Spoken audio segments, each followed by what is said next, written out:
Ladies and gentlemen, we are back with Season 1, Episode 7, Blind Spot. This is the episode in which the hitman goes after Ava, surprise it's actually going after Raylan, and shenanigans ensue. Now, the previously on, I'm just gonna permanently give every episode a negative to, I guess this would be gameplay, in terms of how I rate these things, for these stupid previously ons. Damn it, show. I get it. You just stop it. Quit it. So, then we have an interesting scene. Because what we have is a scene with Johnny and Ava. And Johnny gives a very overt warning. A very overt, like, hey, they're coming to kill you, kind of a thing, right? Now, everything about this scene kind of struck me a little bit. And I was trying to figure out the whys and the wherefores. I think part of why it struck me so much is because Johnny was so clearly actually doing this as a kindness. The actor does a really good job of adding some surprising nuance and subtlety to a role which so far is like a C-lister at best. The fact that he's recurring at all is all he's got over a random guest star. So it's clear he's here to be like, hey, things aren't cool, and everything's doomed, and you need to get the hell out of Dodge. And frickety hint. Helen then pulls a shotgun on him, and he's like, okay, I'm gonna leave. Fine, whatever. Ava hardlines on this. We'll come back to that in a minute. But the scene reminds me once again of something I've already mentioned about Harlan several times now. The idea that they like to deal with their own stuff, right? This kind of thing goes down in some other town, you call the cops. Or, you know, something, right? You ask for help. You go, oh my gosh. Instead here, the person at the shop, who is either a shop owner or a fellow shop owner, pulls out a frickety gun and says, get out of my shop.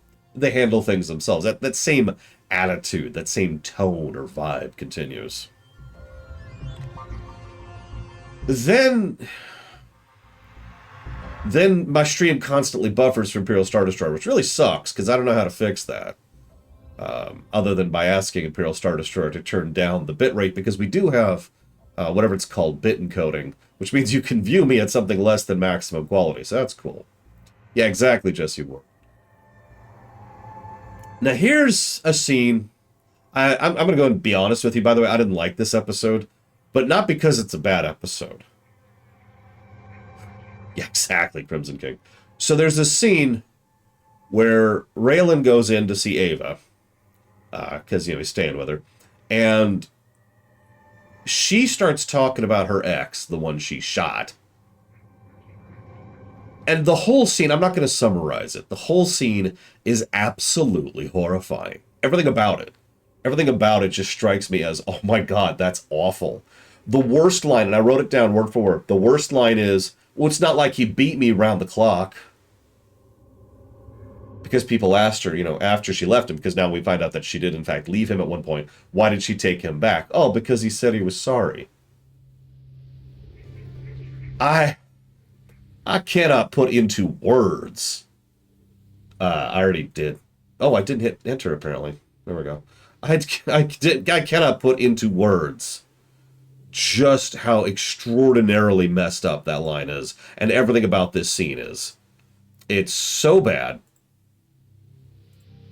Yeah, no, exactly, Jesse Ward. It was too realistic for me. That's the thing I don't like about this episode. It's a good episode, but it's a little bit too realistic in more than a different direction. There's three things in this episode that struck me in a way that I'm not even going to talk about them because I can't. I can't acknowledge that those things exist. So, moving on. Moving on. There's this little tidbit. This is actually one of the more interesting little tidbits here. In that... Wait, what?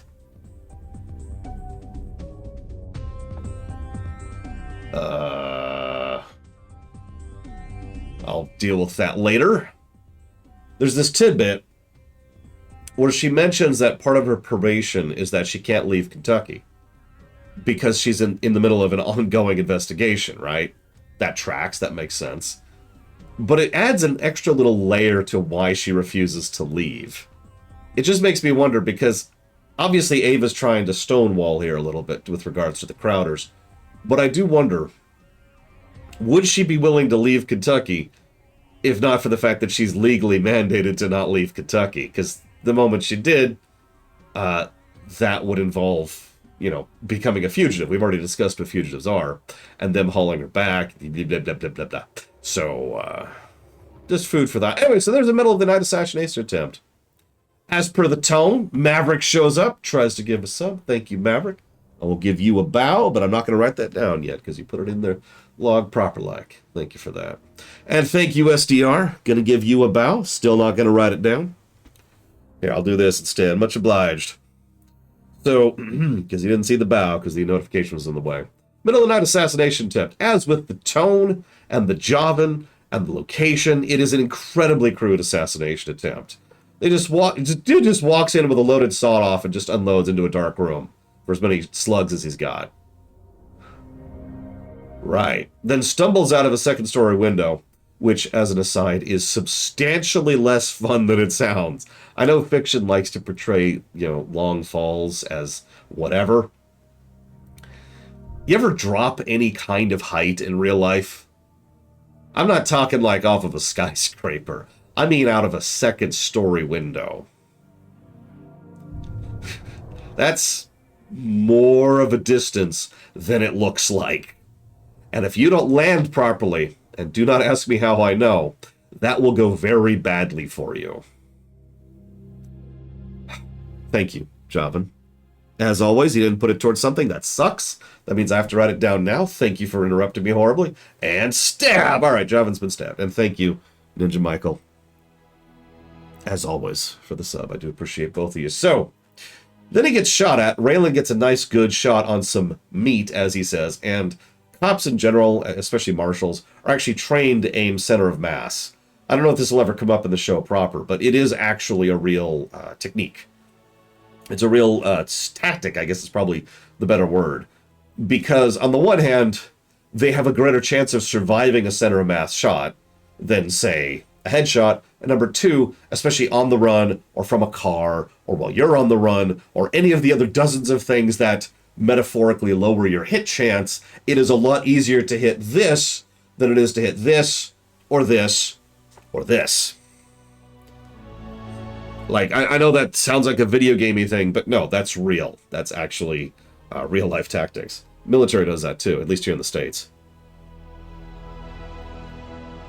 Because the ideal would probably be, like, if aiming wasn't a thing, if they were robot and cops, like this was Streets of Rogue or something, the ideal would probably be aim for the legs. Debilitate. Psh, okay, they're down.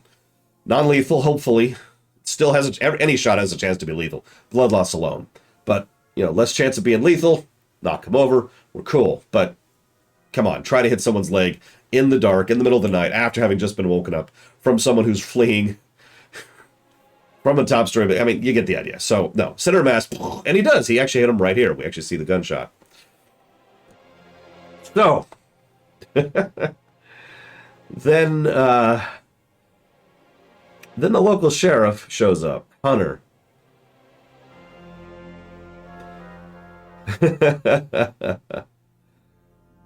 Oh my God! Hi, Imperial Starter Star. This is now the third time I've said that.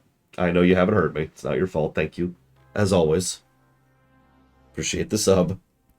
I'll jot that down later, as I always do. Yeah. So this is just. Yeah. So this whole situation is messed up. Hunter is like, all right, why don't we go and we go look at Johnny? Raylan's like, yeah, okay, let's go. All right, so they go to talk to Johnny. In hindsight, this scene is interesting, considering it's most likely just, you know, a very crude attempt to misdirect. Jesse Ward already mentioned that this is probably supposed to be a bit of a comedy episode, considering the incompetence on display by everybody. Normally in a show like this, excuse me, let me rewind that. Normally in fiction, this is about the point where I start to give you my big in-depth analysis of what the villain is actually thinking when they do something seemingly out against their plan. So here's my big in-depth analysis on what Hunter's thinking. Oh God, oh God, oh God, oh God, oh God, oh God, oh God, oh God. And that's about what's going through Hunter's mind at this point in time. Now, they go to see Johnny. Now, Johnny's overall reaction to this is the best scene in the episode. Now, I know that's saying something, considering that we have a personal one-on-one, two actually, personal one-on-ones between Raylan and Boyd. But I stand by that, and I want to explain why. So first of all, Johnny runs the bar. We already established that previously, but he's there. They come in, they say, hey, take off your clothes. And he's just, give me a break. He's like, no, I'm going to explain the reasoning here. If you got shot, there's something here. Take off your clothes. Johnny refuses several times. Interesting little tidbit. What Hunter's doing is actually quite illegal. Now, you know, frontier law, blah, blah, blah. But I'm just pointing out that in reality land, that shouldn't fly. Now, I'm going to go and acknowledge something real quick here, okay? Real life does not always acquiesce to the intent of real life. I know, shocking. So there's a lot of things that shouldn't be allowed or shouldn't operate the way they do with regards to law enforcement officials here in the States.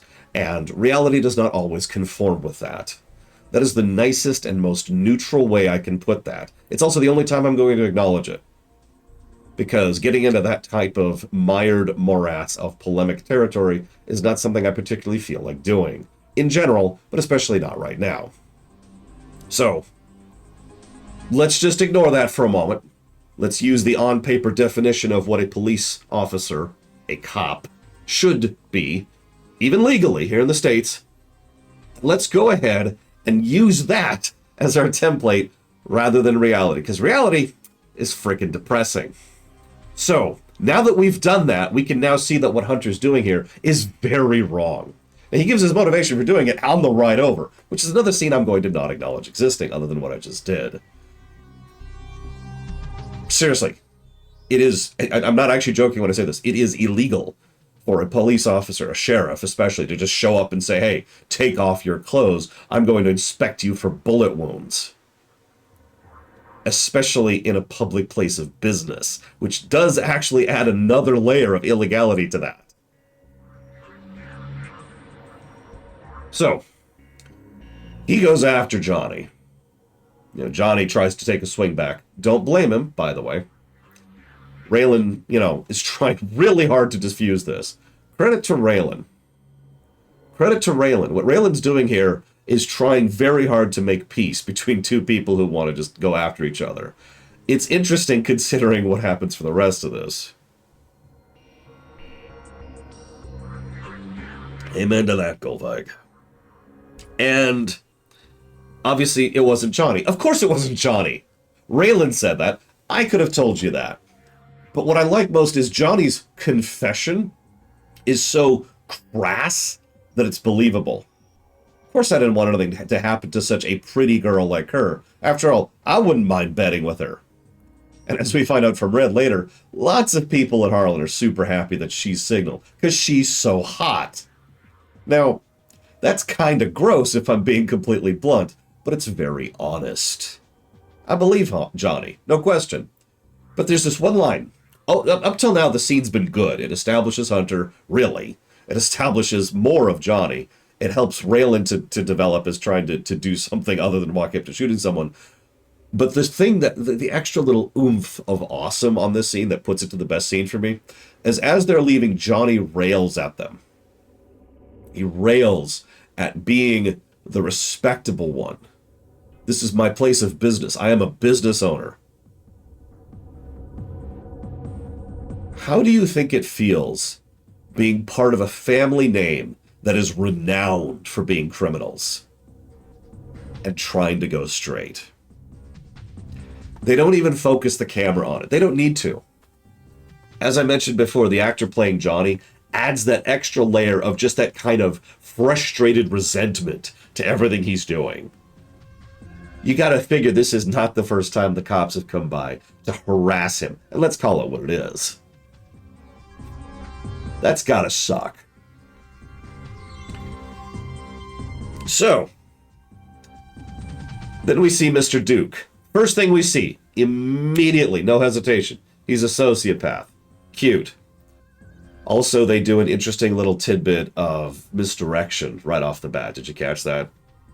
I actually did catch that the first time because he's talking, and Ava's just sitting out there, and he doesn't react because the scene is actually very well constructed, because the scene is shot gameplay-wise as if he is following Ava. But if you pay attention to what he's saying and when he reacts to what, he doesn't do anything until Raylan shows up. Like he's like, oh, hang on, there's something going on. And then seconds later, we cut back to her, and Raylan walks into the scene, having just approached. It's very well constructed. That kind of misdirection is harder to pull off than it sounds, because it's very easy to do it too overtly, which is obvious, or to obfuscate it too much, which is cheating. So huge bonus points for that. So dude's a sociopath immediately. Just what the hell is wrong with this guy? Talking about making a book about being a hitman. Wow.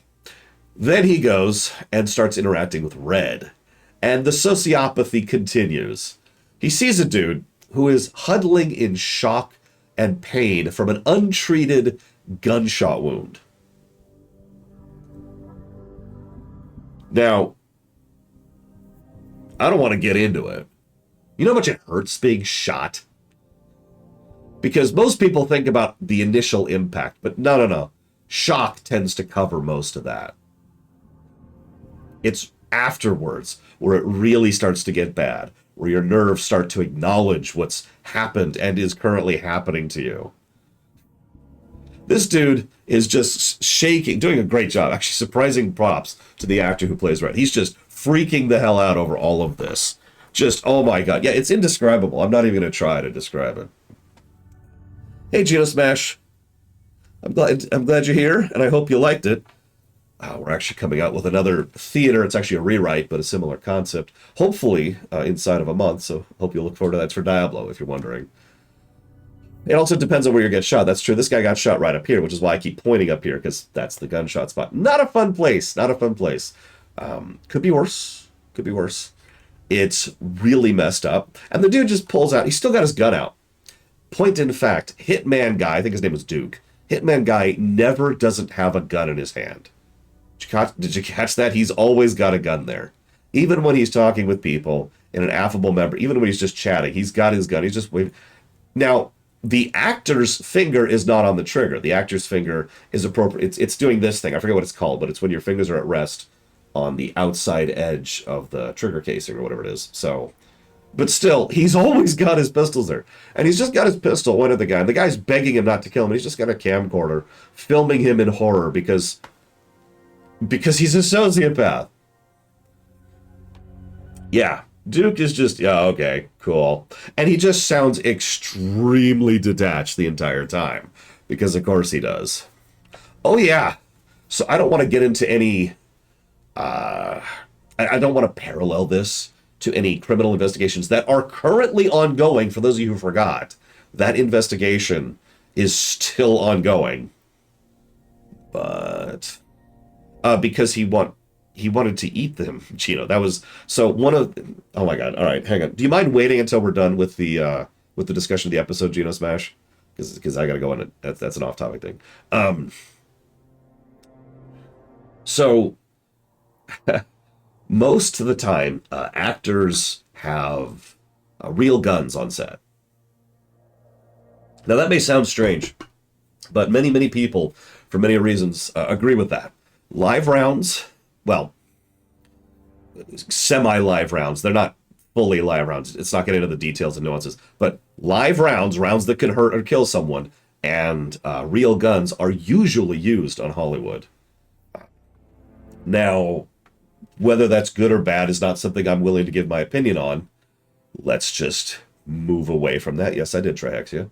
But the relevant point here is that's one of the reasons why I mentioned so clearly that the actor was using proper trigger discipline. Because that actor does not want to accidentally shoot another one of his fellow actors. If you pay attention, seriously, sometime when you're watching any show where they have guns where they shoot them, pay attention to how they react to what with regards to guns. Almost always, if they're doing their jobs properly, they will have their finger outside the trigger, even if they technically shouldn't for the scene, because they're probably holding a real gun. Right? They want to have at least as many extra layers of protection there as they can to make sure they don't accidentally shoot someone, like the aforementioned ongoing trial. Meanwhile, moving forward, so he got the guns and he's just being this completely detached sociopath. Well, see, that's the thing, Imperial Star Destroyer. You don't know. A professional knows. There's all. We're going to go into this. There's a professional on hand. In fact, there should be 3. There should be someone who inspects the ammunition, because there's multiple types of ammo for these kind of shots. There's someone who inspects the gun. I'm right. Someone who inspects the gun, and then someone who actually handles and hands the gun to the actor, telling them, this is how you should do this scene. And those 3 steps, maybe 3 people or 6 or 20, it doesn't matter. But this is a thing. This is a thing. And so the actors are supposed to always assume, just in case, that that gun is loaded, even if it's not supposed to. It's one of the biggest reasons. Yeah, that's what I keep obliquely referring to as the Alec Baldwin thing. That's one of the biggest reasons why Alec Baldwin is, in many ways, guilty of what he did. Now, I don't mean that as a judgment. I mean that as a statement of fact. Because he did not follow Rule 1 of gun safety, which I guarantee you 50 people told him, probably daily. Hi, Dark Prince Revan. Always, always, always, always assume a gun is loaded unless you have double-checked. And I say double because there's another side little thing, which not everyone knows about guns. And yeah, as I say, the Alec Baldwin thing is just the latest example. This is unfortunately something that has happened more often than once. More often than thrice. There's a reason there are so many safety rules with regards to using weapons in Hollywood. It's because precedence has been set. But anyways, so yeah, exactly, Jesse Ward. Gun. You check the clip's empty. Cool. Is it loaded? Correct answer to this question is, I can't tell. I forget what that's called. It's a mathematics. By the way, if my throat's giving out, for those of you not up to date, I've been sick all week. In fact, I've been hacking up stuff all morning, so forgive me. Yeah, you got to clear the chamber. Bingo. There's a mathematical concept which says, I do not have enough information to answer this question. And that is the correct answer to check, is it loaded? I do not have enough information to answer that. You have to double check, or else you're not really sure. And there's actually a little tidbit I was taught. Now, I don't know how professional this is, but there is one final way to make absolutely sure that there is no bullet loaded in that. You aim right down at the ground, preferably dirt, and you fire. And that's one of the ways to make really sure that there's nothing in that chamber. Check, check, click. We're good. Those 3 steps were what I was taught. I don't know how they do it. Actually, I do know how they do it in Hollywood, but let's not get into that. I've already gone too far into the weeds here. I just wanted to mention that of the many things that this show does right is trigger discipline. It's such a minor thing, and yet it totally freaking isn't, because someone died last year for someone not having proper trigger discipline. So... Oh, not professionally, Geno Smash. I used to do local stuff. Nothing fancy. Oh, good point, Javan. Fired twice. That didn't even occur to me. Point being. What was I talking about? Okay. So Duke's a sociopath. Then we have a scene where I need some take, Quill. Holy crap, give me 1 second here. Then we have a scene where Art, also known as Johnny Big Big, thank you, Johnny Big Big, always appreciate, much obliged, thank you. Then we have a scene where Art finally unloads on Raylan. Now, I want to give credit to the actor, as I always do. The police chief being upset at the rogue cop or rogue sheriff or rogue PI's thing is so cliched that it's done the full cliched circle. It was done to death, and then people pointed out how it was done to death. Then people started parodying it. Then people started parodying the parody, and then all the way back around. Sumptuous means delicious in this case, Geno Smash. Yes, we're talking about Justified. Season 1, Episode 7, as it happens.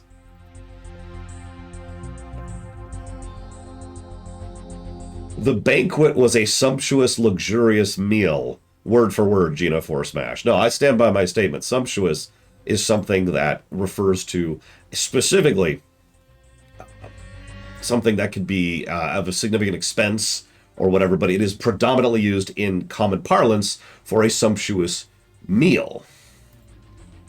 And if you don't think Link is a sumptuous meal, then we're just going to have to disagree. Because, I mean, have you seen Link? Give me a break, right? So anyways. Where was I? I've completely lost my train of thought here. Art. So he unloads. Thank you, Daniel Dorr. Always. I've never actually heard that used in that way, my Kamana, but that's okay because I'm a moron. The art completely unloads on him, and the reason I wanted to mention the cliche thing is because he doesn't sound cliche to me. He sounds angry. And he makes it very clear. He starts off just anger, anger, anger, anger, anger, and after completely going down the line of how pissed off he is at him, then he returns and finally says, I'm disappointed in you. I asked you to do one thing. One. And it's the one thing you didn't do. And he's right. If you pay attention to Art this whole series, granted it's only been 6 episodes, but this whole series, Art has given him so much leeway. He has let him do kind of whatever the hell he wants to.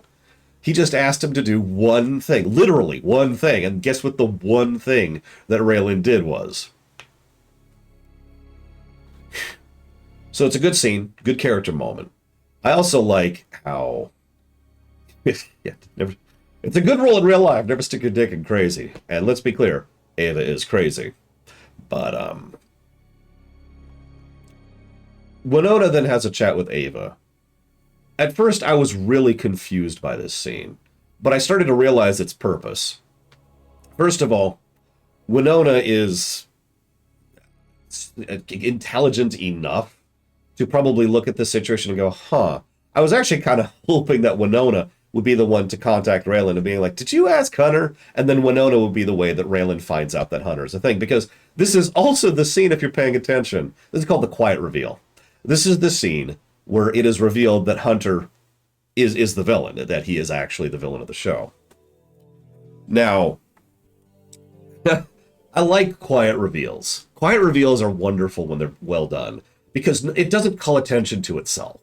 There's no big pause, right? Like, you know what I'm talking about. Imagine in fiction, you've got this scene, the person's like, would never do this. And the other person says, but would you do it for your father? And the show like pauses for a second on that moment to literally give the audience physical time to react like, oh my gosh, it's true. Yeah, right? There's no pause there. There's no nothing. Instead, it's just, oh, hey, yeah, I was just talking to Raylan. He says we should get you out of here. Okay. And anybody paying attention's like, oh. I love those. Good quality to it. But before we get more into that, let's talk more about Winona. Because first of all, I do agree, Winona once again has better chemistry with Ava than Raylan has with Ava. It just keeps being a thing. Thank you, Trihexia. I'm not excited about Tron 3 yet because I didn't like Tron 2 all that much, so we'll see. Winona opens up. Did you catch that? Winona lets down all the masks, doesn't have to put up any front. She just allows herself to be herself for a few seconds around Ava. Just a little bit. It's an interesting scene because it's entirely a character piece for Winona. When you start writing, like I've started doing relatively recently, you start to notice these kind of things even more. Because it's clear the scene is a scene for Winona to just have a moment to be herself so we can see more of who she is as a person. And she talks about what it's like, dating a Leo. Excuse me. How many of you thought she was referencing what's it called? Date of birth thing? I can't remember what it's called. But no, law enforcement official. I've actually heard that phrase before. I couldn't even remember that. I don't know what Tron Uprising is, Trihexia, I'm sorry. The Zodiac thing, that's it, the Zodiac. Couldn't even think of the name of it. Tie is off center. There we go. But no, it's a thing. Dating someone in the service is a thing. This is a well-documented statement. And we kind of see how Winona just sort of isn't really sure how to deal with that still. Even now, they've been broken up for years. And you can tell it's still kind of stuck with her a moment. She went into somebody who's doing real estate. Think about that for a moment. Pardon me.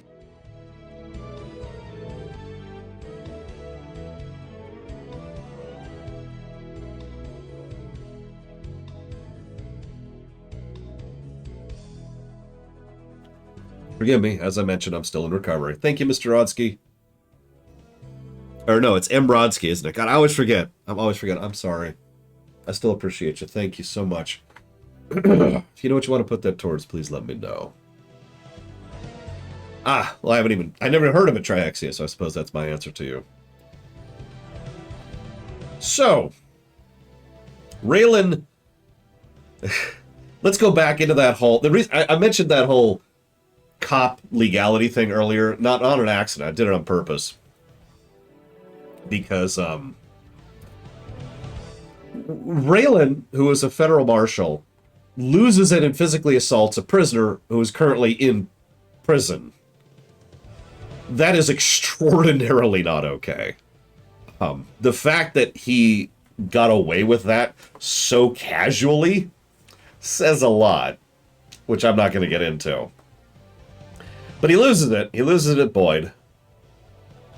We cut off for a second.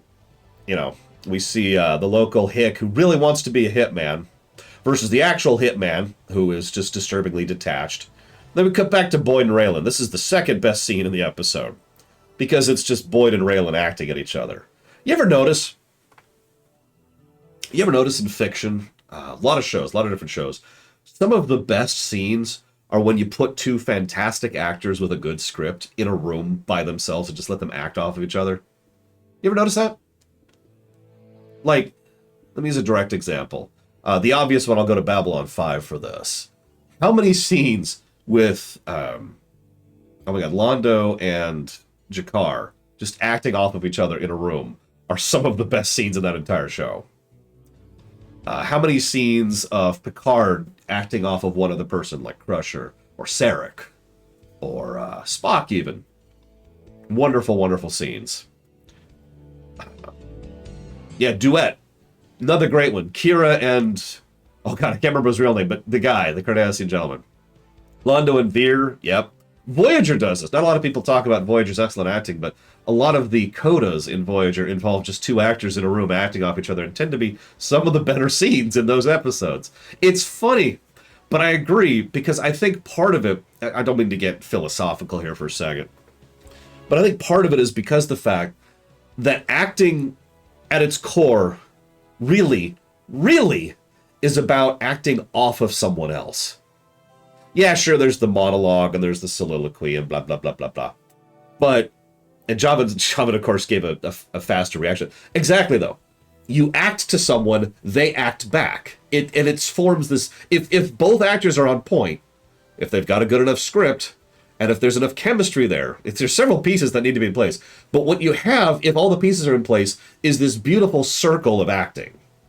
It just becomes this wonderful flow between the actors, right? And it just kind of works because it is so centric to what acting actually is as a concept, my opinion. Yeah, Sinclair and Garibaldi is another one. Thank you, Doom Rider. Always.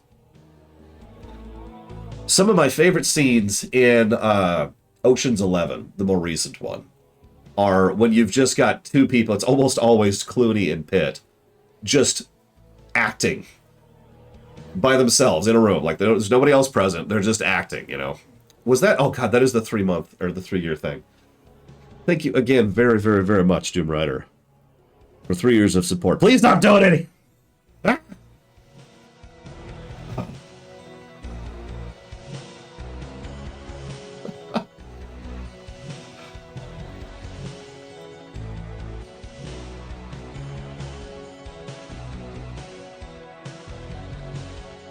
I'm sorry, remind me who Gutterson is. Because so far my favorite side character is the dude from 2 episodes ago, who I don't even remember his name, but he was amazing. Yeah, exactly, Dark Day. That scene is great. I'm not even joking. That scene is fantastic. Hang on, let me look it up. So it was Roland Pike. But he's actually not my favorite side character, believe it or not. No, my favorite side character is Hanselman. Now, bonus points if you even remember who Hanselman is. Anyways. So, I mean, obviously we just covered that episode last week, but I meant more for people who... Why, Ventures? And why is it still not showing up in chat? God damn it, you stupid plugin. Well, whatever, it's in the log. Thank you, Ventures. I'm not bowing. I refuse. I refuse. I need to get through this episode. Let me get through the episode. So Hunter's obviously in on it. Oh, no, actually, no, I'm sorry. I'm getting ahead of myself because I got off topic. I'm sorry to everybody on YouTube. Tell them to stop donating and I'll get back on topic. So, Boyd and Raylan have a great scene together. Because of course they do. But what I love most about this scene is it is as much about Boyd as it is about Raylan. I know that's weird because the scene is all about Raylan, really, in focus and style and presentation. The camera focuses in more on Raylan than it does on Boyd. Small camera trick, but you notice like the camera's way up here on Raylan, but further out like here on Boyd. So the focus is literally on Raylan. But also, they're talking about how he had to grow up and how his dad was a horrible human being. And he's got that defensive thing. And Boyd just does this really long walkabout way of trying to explain that what's happening here is that Raylan automatically assumed someone was after Ava. And yet, the first thought I had, way back when that first happened, was, oh God, it's the cartel. Right? The very vaguely mentioned cartel, who's definitely not the mafia, please don't kill us. And lo and behold, once Boyd walks him through these steps, Raylan's like, oh crap. And we know there's more dialogue, but then what happens immediately is that it cuts to, who's there? Oh, it's Hunter. Okay, cool. And then Hunter shoots Duke.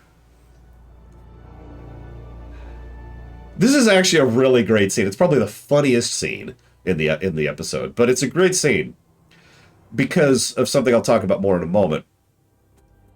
But I also love that Hunter flat out admits that what he's doing is stupid, but it's the only play he has available to him. We're going to talk more about that in a minute, but he's right. What he's doing is extraordinarily stupid. Shooting Duke? Yeah, okay. I've never even heard of those Trihexia, forgive me. Damn it, Jesse Ward! So he shoots Duke. Red freaks out because Red has no idea what he's doing. He's the most incompetent. Here's the really funny thing. If you think about it for a moment, both hitmen here are actually incompetent in their own right. Duke was incompetent mostly because he was so detached and so professional that he didn't actually think about it in terms of giving a damn about doing his job. Really, if you pay attention to all the things he does and doesn't do in this episode, he has multiple opportunities to accomplish his mission and never does so because he insists he has to do it in a certain way, or he's trying to make his book, or he's focused on other things because he just doesn't give a damn. He's very 9 to 5 about it. This then contrasts Red, who is obviously incompetent, who just has no idea what he's doing. And he's just so excited. I can't wait to be a hitman. I thought maybe, like, did you start as a spotter and then work your way up? But then we have Hunter. He's the funniest incompetent because Hunter is, once again, incompetent. Yeah, exactly, Jesse Ward. Thank you, Dark Day, again. Please stop donating. Hunter is the funniest incompetent here. Because Hunter is someone who quite literally just wasn't thinking more than 5 steps in front of him. Even into the past. I'm going to skip ahead a little bit here. Later on, we find out what his role in all this is. That he's been running the drug business for a while in the area. Basically for the cartel. The conduit thing he mentioned earlier, right? But he didn't want to do that. But he accepted it because it was the thing that he was offered. but it never even occurred to him that that was the thing that was going to be placed in front of him, even though it was honestly pretty obvious that's where they were going with that. And so forth and so on. Every step of the way, it's clear he's thinking about now and not thinking about tomorrow. And that's Hunter's particular brand of incompetence. Now, he decides to go with the only play he has. And then there's a line I have to mention. He shoots the guy again. Van? Huh? Van? I mean, honestly, they should probably be bleeding from the ears. Let's not get into that. So now that Hunter's backed into the corner, this is where I mentioned I wonder what his motivations were. Hunter sets up a roaming hostage situation. Now, I don't want to go on yet another tangent here, especially since people are. I'm just going to start flat out ignoring people. So Hunter sets up the roaming hostage situation. I don't want to go fully into this, but let's be very clear about this. There's no winning a hostage situation. The moment a hostage... I have actually talked about this before. The moment you have started a hostage situation, the moment you step over that line officially, you're screwed. There is no winning that. There's no success there.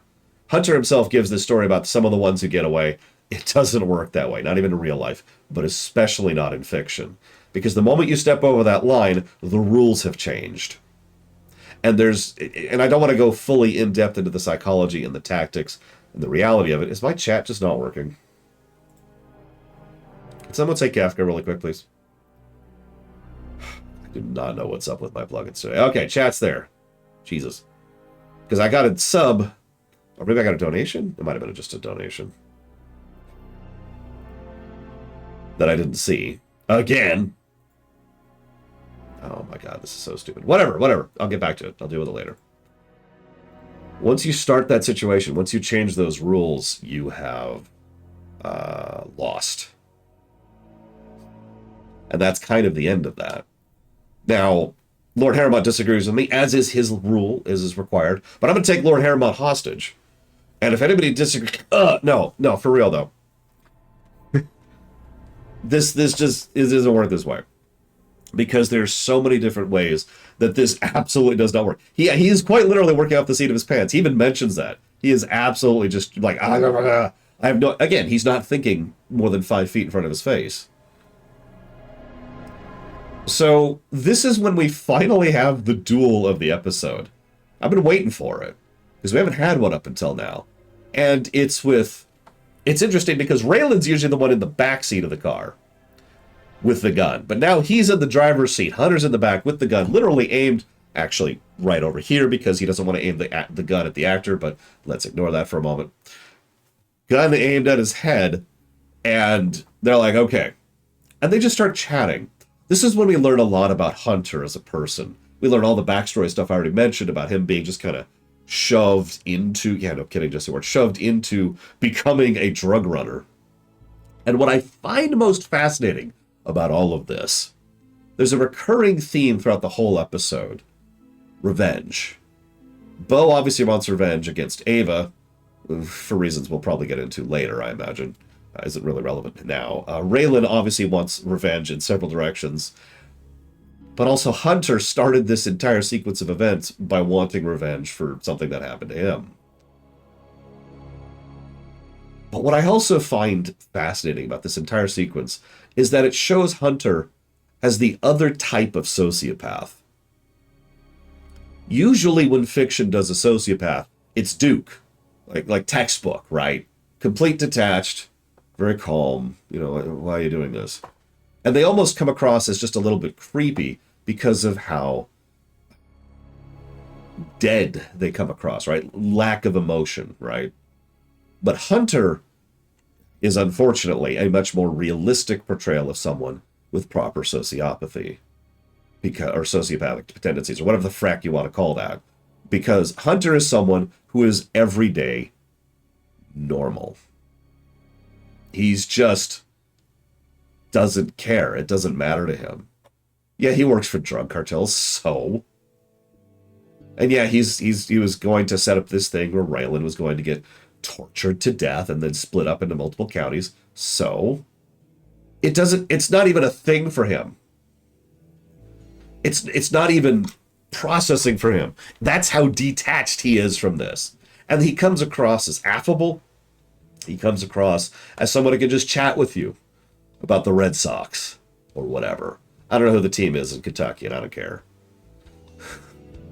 Just normal, completely normalized. And that is a substantially more disgusting type of person. And it's interesting how they managed to portray Hunter as a substantially more hideous person than Duke or Red. Speaking of Red, this is a good time to mention, Red, could you tone back the creepy for 5 seconds? Here, I'll count. Okay, no, stop. Red! Jesus! I never imagined I'd be alone with you like this. Dude! Everybody in town wants to... dude!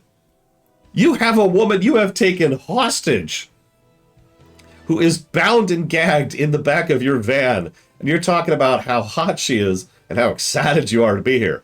What the crap? Interesting side note. Ava's worried about killing him. She mentions earlier, is it that bad to kill somebody? Anyways. So the duel finishes by Ava. Ava's actually the one who concludes this duel because it's still in a complete standoff between Raylan and Hunter. Raylan is, as usual, very honest with Hunter. The best thing you can do in this situation? Pray. So Ava just and doesn't kill him, and everything goes to hell, and they take Hunter in. The end. Which leaves us with Boyd. Now, I mentioned before, I made that DS9 comparison with Worf, that it's clear that they had written enough episodes and filmed enough episodes that Boyd couldn't really be relevant. I am willing to say, professionally, my opinion analytically here, is that this is the episode in which Boyd is finally actually relevant. They have now reached the point where they started writing Boyd in as a major character for the show. Episode 7 isn't bad. Like I said, it took DS9 until episode 9 to do that. So, pretty good. And they decide to go ahead and shank him in prison because he's been talking to a marshal, which means he might be a snitch. Yeah, that tracks. But of course, this scene has nothing to do with Boyd, really. I mean, Boyd is just Boyd the entire scene. Doesn't flinch, doesn't back down. But then Bo shows up. And I knew it was Bo the moment he showed up.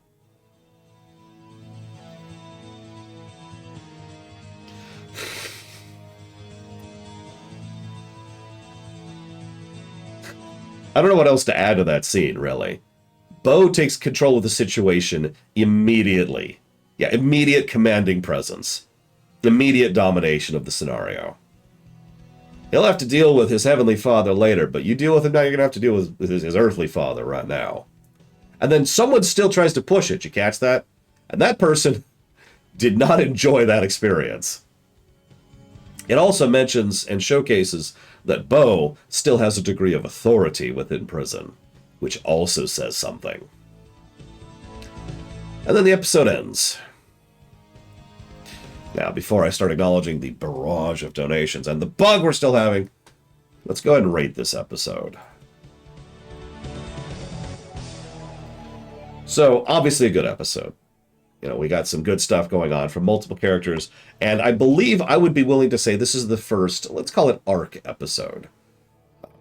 Not that any of the previous episodes were particularly bad, but most of them, in fact, all of them were days of the week, or episodes of the week episodes, which is fine, of course. But this episode is very clearly an arc episode, rather than being about such and such with arc stuff in the background. The arc stuff is pushed right into the foreground. I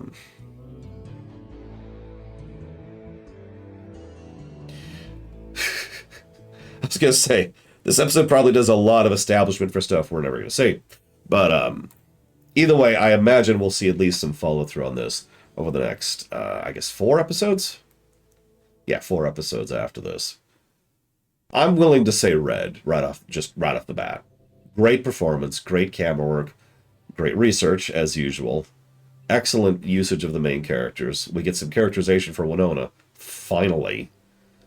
We get some good characterization for Boyd. We get Raylan's presentation, even better. The Hunter payoff was fantastic. Mr. Red is banned from donating forever. Yeah, I'm leaning towards Red here. Have I finished the show? No. So when I do Streaminations, let me walk that back. Most Streaminations, I'm doing it live. So I haven't seen episode 8, never mind episode 15 or 87. Sometimes if we're going through a show, then yeah, I've already seen it. If we ever do the Voyager Streaminations, for example, I've obviously seen Star Trek Voyager before. When it comes to Stargate SG-1, I will have seen some of that show, and ditto for Farscape. But in general, the answer here is no. I have no idea what's coming up.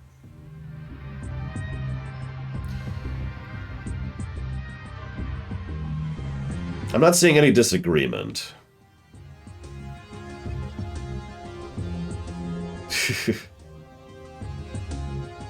I'm sorry, Jesse Ward. I thought about it, you know? I thought about maybe I'll just make it up as I go like other internet commenters do. Not gonna name names, you know who you are. I'm gonna go chop off the local recording.